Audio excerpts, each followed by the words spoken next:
فيلمنا النهاردة اسمه شاوشانك، اللي بيتكلم عن أذكى مسجون في العالم بسبب إنه بيقدر يهرب من السجن تحت حراسة مشددة، وطبعا ده بيتم بطريقة غير متوقعة. على فكرة الفيلم ده أعلى تقييم على منصات ITM. يا ترى حكايته هتبقى إيه؟ ده اللي هنشوفه في الملخص بتاعنا. بس قبل ما نبدأ، لو لسه جديد في القناة ما تنساش تعمل اشتراك وتفعل الجرس عشان يوصلك فيديوهاتنا أول بأول. بداية الفيلم بنلاحظ أندي موجود في عربيته وسكران، بيطلع المسدس بتاعه وبيجهزه، وبعدها بنكتشف إنه بيتحقق معاه في جريمة قتل مراته اللي كان متهم فيها. وقتها بيسألوه اللي حصل بينه وبين مراته ساعة لما عرف في خيانتها، ما كان رده إيه لما طلبت منه الطلاق. لساعتها رفض إنه يطلقها. وقتها بيسمعوا الجيران إنه بيهددها بالقتل. لما عرف إنها رجعت البيت مع مدرب الجولف بتاعها، ساعتها بيروح تحت البيت ويفضل مستنيهم. هو بيجهز المسدس بتاعه لأنه كان ناوي يخوفهم بس. ساعتها بيقول لهم إنه ما طلعش البيت أساسا، خد بعضه ومشي ورمى المسدس في أقرب بحر قبله. طبعا القاضي ما كانش مصدقه، لأنهم في تاني يوم لقوا مراته وعشيقها مقتولين على السرير، اسمهم كلهم متخرم بالرصاص عيار 38.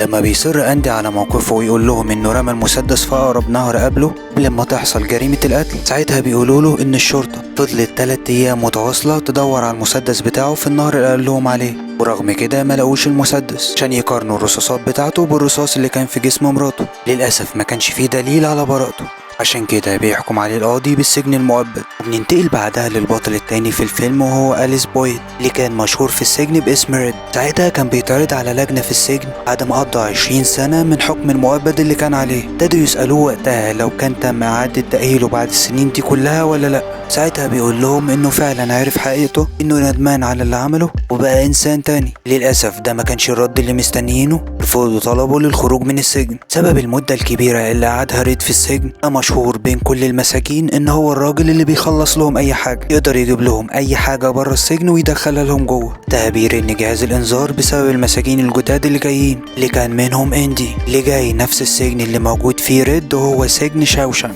أول لما بيدخلوا السجن بيكون كل المساجين في استقبالهم. وقتها بيبدأ ريد واللي معاه راهنوا على المساجين اللي جايين جداد. كان الرهان عبارة عن أي واحد من المساجين مش هيستحمل القعدة في السجن لمدة أسبوع. بيبتدوا بعدها يتعرفوا على مأمور السجن نورتون، كمان قائد الحرس هادلي. لما بيحاول واحد من المساجين يقاطع نورتون في الكلام، بيروح له هادلي ويبتدي يزعق فيه، كمان بيضربه. ده له مجرد سؤاله هياكلوا امتى. طبعا بالنسبة لهم الليلة الأولى بتبقى أصعب ليلة في السجن. بيبقى كل المساجين القدام عارفين إن أول ليلة في واحد منهم مش هيستحملها، هيبدأ إنه ينهار ويعيط. الواحد ده ما كانوش عارفين هو مين.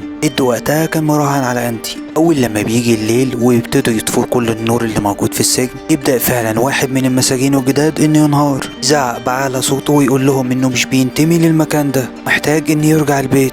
ساعتها بيدخل عليهم قائد الحرس هادلي، بيبدأ يطلب من المسجون ده إنه يبطل صريخ. ده له مهلة إنه يعد فيها من 1 ل3. لما بيلاقيه إنه ما بيسمعش الكلام، بيأمر المساعد بتاعه إنه يفتح الزنزانة. بيبدأوا يسحبوه على الأرض. بيفضل هادلي إنه يضرب فيه لغاية لما يغمى عليه. بيبدأ بعدها يهدد كل المساجين لو سمع صوت تاني هيوديهم كلهم للمستشفى. في تاني يوم الصبح بتتفتح كل الزنازين. بيبدأ يقف كل مسجون قدام زنزانته، يعني يبدأوا يتمموا عليهم ويتأكدوا إن العدد مظبوط. في أول الفطار لأندي اكتشف إن الأكل موجود فيه دود. لما بيشوفوا زميله اللي جنبه بيقول له أنت هتاكلها ولا تعمل فيها إيه؟ بيقول له أندي باستهتار والله لسه ما قررتش. بعدها بيديها له الدودة اللي مسكها. من الواضح إن معاه طير صغير وبيأكله. بيدخل عليهم بعدها الشخص اللي فاز بالرهان، بياخد منهم الجايزة اللي كانوا مترهنين عليها وهي السجاير. بيعرفوا بعدها ان الشخص اللي كان بيعيط امبارح اللي كان بيضربه هادلي ومات النهارده الصبح بسبب الاصابه اللي كانت في دماغه. بيعدي شهر على أندي وهو جوه السجن. خلال الوقت ده بيحاول يتجنب كل المساجين وميتكلمش معاهم. كان اول واحد بيقرر انه يتكلم معاه بعد مرور الشهر ده هو ريد. لما بيبدأ أندي يتعرف عليه بيقول له انه مظلوم وما قتلش مراته. بس وقتها ريد بيرد عليه وبيقول له ان كل المساجين اللي هنا فاكرين نفسهم مظلومين. وبعدها بيقول أندي لريد ان هو عارف ان هو الراجل اللي ممكن يجيب اي حاجة من بره السجن ويقدر يدخلها جواه. ده اللي خلاه يطلب منه انه يجيب له مطرقة صغيرة اللي هي بتاعة الصخور. بيبدأ ريد يسأله عن السبب اللي عايز فيه المطرقة، انها مش مجرد فرشة اسنان هيقدر يدخلها له. المطرقة دي ممكن يكسر جمجمة اي حد. بس أندي بيقول له إنه هيشغل وقت فراغه وهيرجع لهوايته القديمة، وهي نحت التماثيل من الحجر الجيري. ساعتها بيقول له ريد انه بالشكل ده بيضيع فلوسه، ان الحراس من فترة للتانية بيعملوا تفتيش مفاجئ، لو لقوها عنده اكيد هياخدوها. لو حصل ده وقتها يفضل انه ما يقولش اسمه، الا مش هيدخله اي حاجة تانية حتى لو لبانة. وفي تاني يوم بيقدر معارف ريد انهم يهربوا له المطرقة الصغيرة عن طريق الغسيل. ريد وقتها كان فاكر ان اندي هيستخدم المطرقة دي عشان يعمل نفق في الجدار. اول لما بيشوفها بيضحك، ان اي انسان ممكن من خلال المطرقة الصغيرة دي هيستغرق 600 سنة عشان يقدر يحفر نفق. بيبعتها لاندي عن طريق بروكسي اللي كان بيوزع الكتب للمساجين كل يوم عشان يقروها. يوم من الايام لما بيكون اندي في المغسلة للاسف بيضربوه مجموعة من المساجين، رغم كده ما بيرضاش اندي انه يعترف عليهم. بتعدي الايام ومن كل فترة للتانية بيظهر اندي بمجموعة من الكدمات اللي كان سببها نفس الاشخاص اللي بيضربوه كل مرة. بيعدي سنتين على نفس الحال، لو استمر اندي على الحال ده اكيد هيموت. في يوم من الايام بيكون حظ اندي حلو، وبيبدأ نورتون يجمع المساجين، يقول لهم ان في سقف في السجن محتاج لدهان، وانه محتاج متطوعين منهم عشان يدهنوه. طبعا اللي هيعملوا كده هيكون ليهم امتيازات خاصة بيهم، سبب ان الشغل دوت هيبقى خارج المنطقة اللي هم فيها، عشان كده بيتطوع اكتر من 100 شخص. سبب معرفة ريد ببعض الحراس وقتها بيقع الاختيار عليه هو مجموعة من زمايله المقربين، طبعا كان منهم اندي. في الوقت اللي كانوا شغالين فيه في دهان السطح بيسمع اندي مشكلة قائد الحرس، انه ورث مبلغ كبير قوي من عمه، بس بسبب الضرايب ووظيفته مش هيوصل له غير مبلغ قليل. لما بيشوف ريد اندي وهو مركز مع الحرس ده ينبهه وبيقول له لازم تركز في شغلك، ده لانهم لو شافوك مش هيرحموك. بس بيتفاجئوا بعدها ان اندي بيسيب شغله وابتدى يتحرك ناحية الحراس، ولما بيوصل لهادلي بيبتدي يسأله كان مستأمن مراته. طبعا السؤال ده غريب، وخصوصا لما يكون اللي بيتسأل هو هادلي. ما بيصمم اندي على رأيه بسرعة هادلي بياخده وكان هيرميه من فوق السطح. في اخر لحظة بيقول له اندي انه ممكن بالشكل ده يقدر يحتفظ بالفلوس كلها، انه لو كتب كل الفلوس دي لمراته هتقدر تحتفظ بيها، تبقى تتعفي من الضرايب على حسب قانون الضرايب. طبعا اندي كان واثق بكلامه بحكم خبرته في البنك اللي كانت شغلته قبل ما يدخل السجن، وابتدى يقول له لو مش متأكد روح اسأل في الضرايب. ابتدى اندي يقول له انه اكيد هيحتاجه عشان يظبط له الورق اللي هيقدمه للضرايب، الشكل ده مش هيكلفه اي فلوس، حاجة بس اللي هيطلبها منه هي 3 ازايز بيرة ليه ولاصحابه كل يوم. فعلا من اليوم التاني جاب لهم بيرة زي ما اتفق معاه كل العمال اللي كانوا شغالين على السطح. بس اندي كان مبسوط وهو بيتفرج عليهم وقاعد في الظل، وكان ريد رأيه ان اندي عمل كده اما عشان يكتسب ثقة الحراس او حتى يكسب اصدقاء جداد من المساجين. لما بيرجعوا للسجن مرة تانية يكتشف اندي ان ريد هوايتهم هما الاتنين واحدة وهي لعب الشطرنج. ساعتها اندي بيقول له ان ممكن يصمم الشطرنج بطريقة احسن، بس محتاج نوع معين من الصخور مش موجود في السجن، هو الوحيد اللي يقدر يجيبها له من بره. بس وقتها ريد بيقول له بما انهم اصحاب جه الوقت اللي يعترف فيه عن السبب اللي خلاه يقتل مراته. بس اندي بيرد عليه وبيقول له انه بريء زي كل واحد موجود في سجن شاوشانك. وبيرجع اندي هو اللي يسأل ريد عن السبب اللي خلاه يدخل السجن، بيقول له ريد ان هو كمان متهم في جريمة قتل. فبيسأله اندي هو كمان بريء زي اللي موجودين في السجن، فبيرد عليه ريد باستخفاف ان هو الوحيد المذنب في سجن شاوشانك. ومن تاني يوم بيبدأ اندي انه ينحت في صخور الشطرنج، وساعتها بيبص على الحيطة وبيلاقي ان المساجين اللي قبله اللي كانوا موجودين في نفس الزنزانة ناحتين اسمائهم على الحيطة. بسرعة بيستخدم المطرقة اللي معاه عشان ينحت اسمه هو كمان بكل سهولة. لما بيكونوا موجودين في السينما اللي في السجن يتفرجوا على فيلم معين، يقرب اندي من ريد بيطلب منه انه محتاج صورة بطلة الفيلم ده، بما انه بيقدر يجيب اي حاجة من بره السجن. ساعتها ريد بيقول له انه ممكن يجيبها له بس بعد شوية اسابيع. اول لما بيخرج اندي من السينما تهجم عليه نفس المجموعة اللي كانت بتضربه، دخلوه بعدها جوه اوضة ابتدوا انهم يضربوا فيه كالعادة. بس المرة دي قعد اندي في المستشفى بسببها لمدة شهر. الشخص اللي ضربه قعد اسبوع بس في السجن الانفرادي. اول لما بيخرجوه ويرجع لزنزانته يتفاجئ بقائد الحرس موجود فيها. ابتدى وقتها انه يضربه هو واللي معاه لدرجة انه كسر عظمه خلاه ما يقدرش يمشي على رجله مرة تانية. طبعا من وقتها محدش اتعرض لاندي مرة تانية. وبيقرر وقتها ريد واصدقائه انهم يعملوا مفاجأة لاندي ساعة خروجه من المستشفى، انهم يحاولوا يجيبوا له الصخور اللي محتاجها عشان ينحت الشطرنج. اللي ابتدوا وقتها انهم يجمعوا ليه ما بيكونوا شغالين في تكسير الصخور بره، ويقدروا انهم يجمعوا له كمية كافية من الحجر خرجوا من الاكتئاب اللي هو فيه بعد لما يخرج من المستشفى. كمان اهم حاجة اللوحة اللي كان طالبها للممثلة اللي كانت عبارة عن بوستر كبير. في تاني يوم بيحصل تفتيش مفاجئ بشكل عشوائي لكل الزنازين اللي في السجن. لما بيدخلوا في زنزانة اندي عشان يفتشوها بيكون بيقرا في كتاب. بوستر الممثلة موجود وراه على الحيطة. بيبدأوا يفتشوا كل مكان في الزنزانة، ولما مش بيلاقوا حاجة بيخش عليه نورتون مدير السجن. بياخد الكتاب اللي في ايده اللي كان عبارة عن الانجيل. ساعتها بيقول له نورتون انه سمع ان هو كويس في الحسابات. بس ساعتها بيبدأ حرس السجن انه يتكلم، يقولوا لنورتون ان هم لقوا صنفرة، بس اندي بيقول لهم انه بيستخدمها عشان ينحت الصخور، يشكلها باشكال معينة ودي هوايته البسيطة. ساعتها بيبص نورتون على الصورة اللي موجودة على الحيطة. ساعتها بيقول لأندي إنها من الممنوعات بس ممكن يبقى فيه استثناء، وبيسيبوه بعدها وبيخرجوا برا الزنزانة. بيرجع نورتون يرجع له الكتاب مرة تانية لأنه كان نسيه معاه. يقول له إنه جواه هيلاقي الخلاص. في تاني يوم بيطلب نورتون أندي في المكتب بتاعه، يبدأ يسأله لو كان مرتاح في الخدمة بتاعته في المغسلة إنه ممكن يلاقي له شغلانة تانية أكتر راحة وكمان تلائم التعليم بتاعه.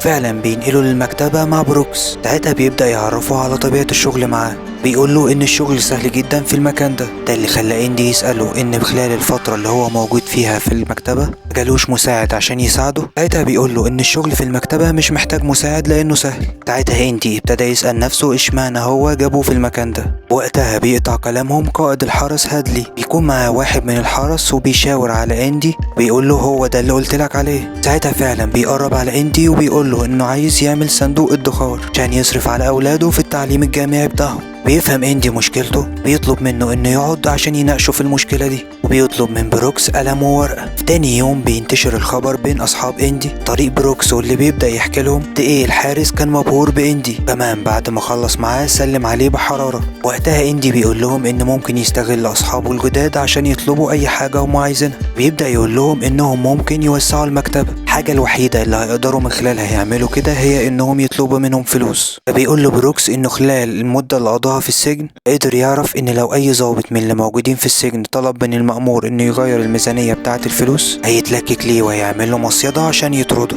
ما بالك لو سجين هو اللي طلب منه كده. بس اندي ما بيهتمش بكلامه وبيروح لنورتون وبيطلب منه انه يعدل الميزانية، اللي ساعتها بيقول له ان الميزانية ما تنفعش تتعدل، وده لانهم مش بيصرفوا الفلوس غير على 3 حاجات بس، هي زيادة في الجدران، زيادة في القضبان، زيادة في الحراس. بس اندي بيقول له ان ممكن يكتب خطاب لمجلس الشيوخ حتى لو كل اسبوع يمكن يوافقوا على طلبه. بس نورتون بيأكد له انهم مش هيوافقوا، وعلى العموم وكان ده هيساعده هينفذ له طلبه، هيبعتهم له بالبريد نيابة عنه. وفعلا بيبدأ اندي يكتب الخطاب كل اسبوع، زي لما قال له نورتون انه فعلا ما بيقولوش ولا رد. في خلال المدة دي ابتدى اندي يعمل حسابات الضرايب خاصة بنص حراس شاوشانك. السنة اللي بعدها عمل الحسابات لكل الحراس بما فيهم مأمور السجن نفسه. بالشكل ده بقى اندي مشغول جدا زي الموظف، كان لازم يعين مساعد ليه وهو ريد.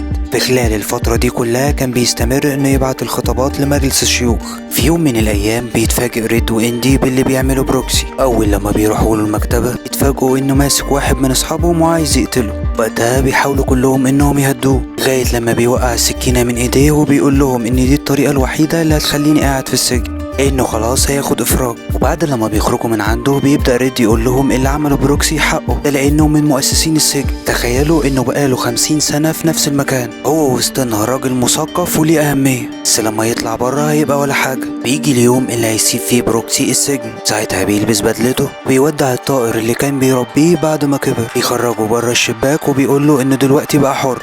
لأول مرة بعد 50 سنة بيخرج بروكسي بره أسوار السجن. طبعا كان مستغرب العالم الغريب اللي بره اللي بيسير بسرعة غريبة. بيوصل للأوضة اللي هيعيش فيها، اللي كان السجن مخصصها له عشان يقعد فيها بعدها، كمان وظيفة في محل بيعبي فيه المواد الغذائية. طبعا بسبب سن بروكسي الكبير بالنسبة له كانت الوظيفة دي مؤلمة، ودايما بيحس بتعب بإيديه، ده اللي خلاه أوقات كتير يفكر إنه يسرق المحل وحتى يقتل المدير بتاعه عشان يرجع مرة تانية للسجن. بس للأسف الحاجة الوحيدة اللي ابتدى ياخد فيها قرار إنه يرجع الأوضة بتاعته ويبتدي إنه ينقش على الحيطة، وبعدها على طول بينتحر. بنلاقي إنه نحت اسمه على جدار الأوضة، كتب إن بروكسي كان يعيش هنا.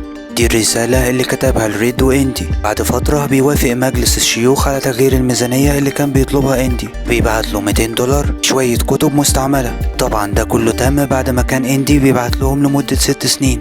من ضمن الحاجات اللي بعتوها اسطوانات اغاني، ساعتها بيقرر اندي ان ياخدها ويشغلها في مكتب المأمور، وكمان بيقفل الباب عليه عشان محدش يعرف يدخل. بيشغل بعدها مكبر الصوت اللي بيوصل الصوت لكل مكان في السجن عشان صوت الاسطوانة يوصل لكل مكان. فعلا بيبدأ يسمعوا كل اللي موجودين، واللي كانوا مستغربين وقتها الصوت ده جاي منين. وطبعا وقتها اندي كان مبسوط من اللي عمله، لانه بالشكل ده حسس كل المساجين بحريتهم. الوقت اللي بيوصل فيه المأمور والحرس بتوعه بيحاولوا يخشوا المكتب، لما بيرفض انه يفتح لهم فبيضطروا وقتها انهم يكسروا الباب، وكمان بيحبسوا اندي لمدة اسبوعين في الحبس الانفرادي. وبعد لما بيخرج اندي من الحبس الانفرادي بيعرف ان ريد بيقدر يعزف على الهارمونيكا، وقتها بيقول له اندي ان ده انسب مكان لازم يعزفها فيه عشان يعرف انه انسان وانه دايما في امل.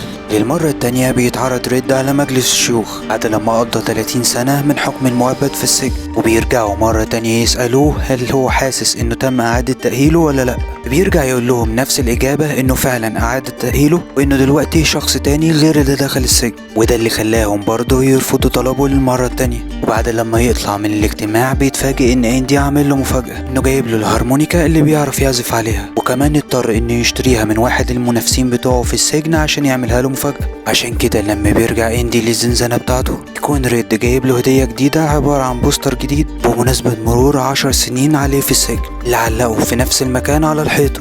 بعد مرور السنين يكون اندي لسه ما توقفش عن ارسال الخطابات لمجلس الشيوخ، فعلا بيزودوا الميزانية من $200 ل $500 في السنة. فعلا ده ساعد اندي انه يغير شكل المكتبة، وكمان يجيب لها كتب كتير من كل مكان. بالشكل ده بقت المكتبة من افضل مكاتب السجون في المقاطعة اللي هم فيها. خلال الوقت ده كله كان نورتون بيقوم بصفقاته المشبوهة بانه يستغل المساجين والمعدات اللي مخصصاهم الدولة عشان يعملوا بيها اعمال مفيدة للمجتمع، شغلهم كلهم تحت ايد مقاول في اعمال خاصة. طبعا المبلغ كله بيروح لمأمور السجن نورتون، وكل الفلوس دي كان بيدخلها اندي لحسابه وبيظبطها له عشان الضرايب. ده كله كان موجود جوه ملف عاملها له اندي يحطها جوه خزنة في المكتب بتاعه. قبل ما يمشي من المكتب كل يوم بيخلي اندي يودي هدومه المغسلة. لما بيرجع اندي لريد يبدأ يحكي له عن كل الاختلاسات اللي بيعملها مأمور السجن. طبعا بيكون ريد خايف عليه وبيقول له في النهاية انهم اكيد هيقبضوا عليه وهيجيبوه السجن، بس ساعتها اندي بيقول له انه مظبط كل ورقه ناحية الضرايب، ولو حاولت المخابرات بأي طريقة تدور على صاحب الورق كل الورق هيوصلهم لشخص وهمي وهو راندل ستيفنز، ده الشريك الصامت اللي باسمه كل الورق اللي موجود في البنوك. الشخص ده مش موجود في الحقيقة غير على الورق بس. وبيجي الوقت اللي بتوصل فيه دفعة تانية من مساجين جداد اللي كان من ضمنهم تومي ويليامز عشان يقضي عقوبته 2 سنين في السجن بتهمة السطو المسلح، وبسبب روحه الخفيفة وخفة دمه قدر يقرب منهم بشكل سريع وكمان يحبوه.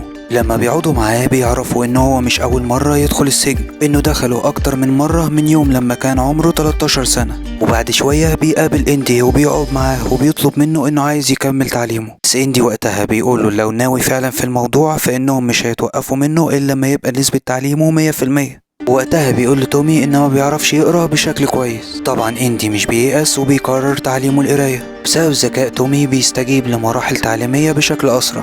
في وقت تاني بيروح تومي لريد وبيبدأ يحكي معاه، يحاول يعرف منه عن السبب اللي دخل اندي للسجن. وقتها بيقول له ريد انه دخل بسبب جريمة قتل. طبعا تومي ما كانش مصدق ان ازاي شخص زي اندي يتهم في جريمة قتل. بيقول له ان هو دخل على مراته لقاها بتخونه مع مدرب الجولف وقتلهم هما الاتنين.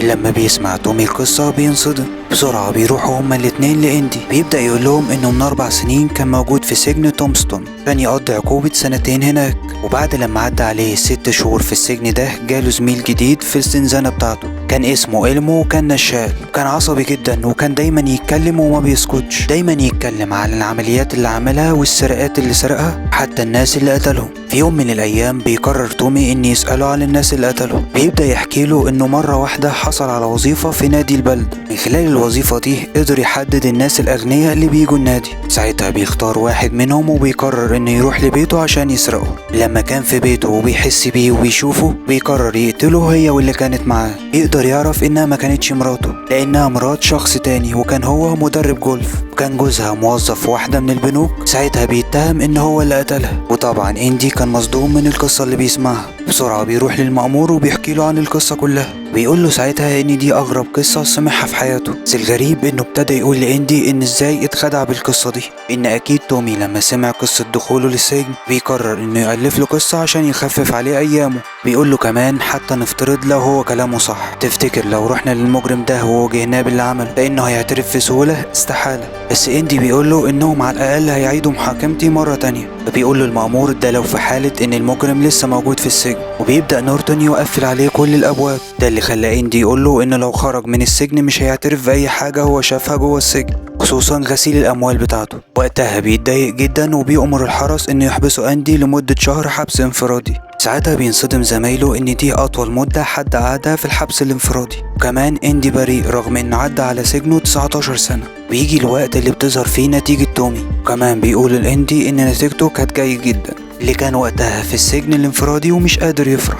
لما بيكون تومي بينظف الطرقة يجيله واحد من الحرس وبيقوله ان المأمور طالب انه يكلمه. بيستغرب وقتها لما بيطلع بره السجن وبيكون المأمور عايز يكلمه هناك. اول لما بيشوفه بيقوله ان الموضوع اللي هكلمك فيه ده يا ريت يبقى سر. ابتدى يقوله ان من يوم ما سمع قصة اندي هو مش عارف ينام بسبب ضميره، انه محتاج فعلا يعرف الحقيقة منه، وانه لو جات له فرصة قدام المحكمة هيشهد بكل اللي حكاه وهو حاطط ايديه على الكتاب المقدس. وقتها تومي بيقوله انه يديله الفرصة بس وهو مش هيتردد انه يعملها عشان يقدر ينقذ اندي من اللي هو فيه. ساعتها بيشاور المأمور للحرس اللي ابتدى يضرب الرصاص على تومي اكتر من مرة، طبعا ده كان سبب انه يموت. في تاني يوم بيروح المأمور لاندي في الحبس الانفرادي وبيبلغوه باللي حصل لتومي واللي كان بقيله اقل من سنة في السجن، ورغم كده حاول يهرب. عشان كده قائد الحرس هادلي اضطر انه يقتله. ابتدى يطلب من اندي انه ينسى كل اللي فات، كمل الشغل اللي كان بيعمله له. طبعا اندي بيقول له انه مش هيكمل اي حاجة، بيدور على شخص تاني غيره عشان يدور له اختلاساته. طبعا دي الحاجة اللي كان رافضها نورتون. بيدخل لاندي وبيقول له ان مفيش اي حاجة هتتوقف، وايه اللي هيخليه يكره اليوم اللي جه فيه السجن لو مغيرش رأيه. قبل لما يمشي بيقول للحارس ان اندي يخليه شهر تاني في الحبس الانفرادي عشان يفكر في الموضوع كويس. وبعد لما يخرج اندي من الحبس الانفرادي بيقابله ريد. وقتها بيسأله اندي تفتكر هيجي يوم من الايام وتخرج من السجن؟ بيقول له ريد ان اليوم ده هيجي وقت لما دقنه تكبر وتبقى بيضة، وكمان هيبقى مجنون وساعتها فعلا هيخرجوه. ساعتها بيقول له اندي ان في الوقت ده هقولك تروح فين، وانه يخرج ويروح زيهوتينجو. ده مكان صغير في المكسيك، المكان ده بيطل على المحيط الهادي. ده نفس المكان اللي نفس اندي يقضي فيه بقية حياته. المكان ده بس اللي هينسى فيه كل اللي حصل له. هناك هيفتح فندق صغير ليه، هيكون على البحر على طول. ساعتها هيشتري شوية قوارب قديمة بتبقى بايظة هو يصلحها هو عشان يخليها جديدة. قبل ما يمشي اندي ويسيب ريد يطلب منه طلب يعمله لو خرج من يوم من الايام خارج السجن. يقول له ان في حقل كبير للتبن بالقرب من بوكستون. الحقل ده هيكون متعلم بحائط صخري طويل، شجرة بلوط ضخمة عند الشمال. ده المكان اللي طلب فيه ايد مراته عشان يتجوزها. وعند الحائط ده هيلاقي صخرة مميزة، تحت الصخرة دي مدفون الحاجة دي من نصيب ريد. لما بيسأله ريد الحاجة دي عبارة عن ايه، قال له لما تحفر هتشوف.